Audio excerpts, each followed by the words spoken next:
قسمت قبل صحبت کردیم که این همه زن چگونه و از کجا وارد حرمسراهای قاجار می شدن. همچنین در این مورد صحبت کردیم که این همه زن کی فرصت می کردن با شاه وقت بگذرونن.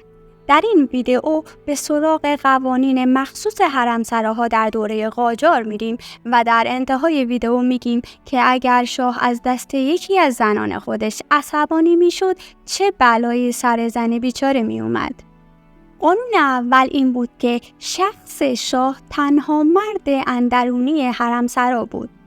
هیچ مردی جز شاه حق ورود به حرمسرا رو نداشت. در زمان ناصرالدین شاه به خاطر افزایش تعداد زنانش حرمسرای قاجار باید تجدید بنا میشد.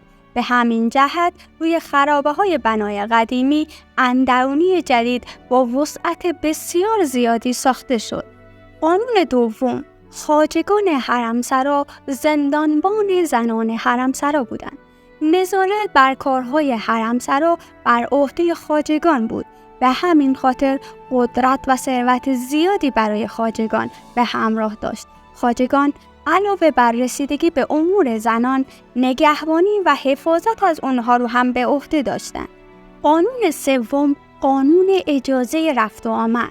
خواجه‌های حرمسرا با کمال دقت مواظب آبرین بودند و هر کسی میخواست به داخل حرمسرا وارد بشه یا از اون خارج بشه به اجازه خواجه ها بود. زنان پادشاه بعد از مرخصی از خدمت پادشاه باید از خواجه دربار هم اجازه خروج میگرفتن. قانون چهارم، قانون خرج و مخارج. حقوق زنان حرمسرا از ماهی 750 تا 100 تومان بود. هر یک از زنان حرمسرا با توجه به مقام و نفوذی که نزد شاه داشتند حقوق معینی دریافت می‌کردند.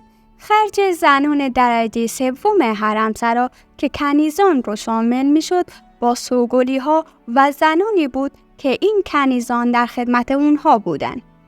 قانون پنجم، قدرت و نفوذ زنان حرمسرا. نظر زنان در نزد پادشاه به حدی اثرگذار بود که حتی وزیر و مقامات سیاسی نیز در خیلی از مواقع چاره جز متوسل شدن به زنان حرمسرا رو نداشتند. فرمان زنان سوگلی توی بعضی از موارد باعث سقوط مقامات سیاسی و حتی وزیر میشد.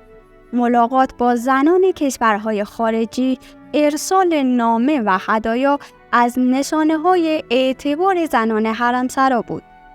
و اما میرسیم به این مطلب که اگر پادشاه از دست یکی از زنان حرمسراش عصبانی میشد چی کار میکرد؟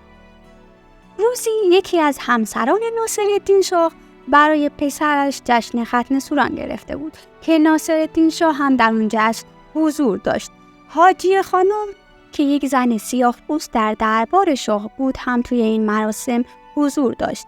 در حالی که مطربا می نواختند چشم تیزبین شاه به حاجی خانم افتاد و شاه ازش خواست که برقصه.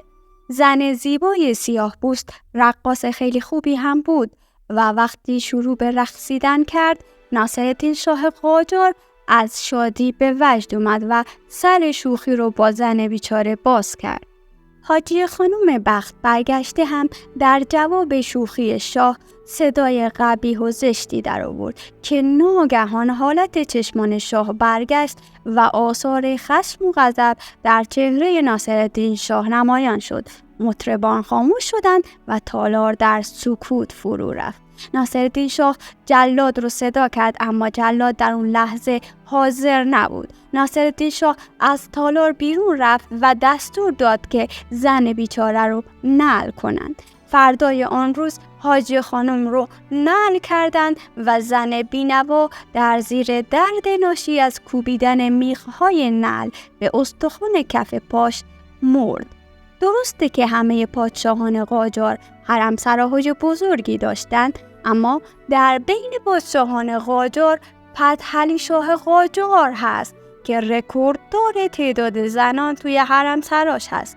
توی این ویدئو در مورد تعداد زنان حرمسرای فتحعلی شاه قاجار بیشتر بدونید. اگر از موضوع این ویدیو خوشتون اومده لطفاً کانال ما رو سابسکرایب کنید تا یوتیوب ویدیوهای بعدی ما رو هم به شما نشون بده.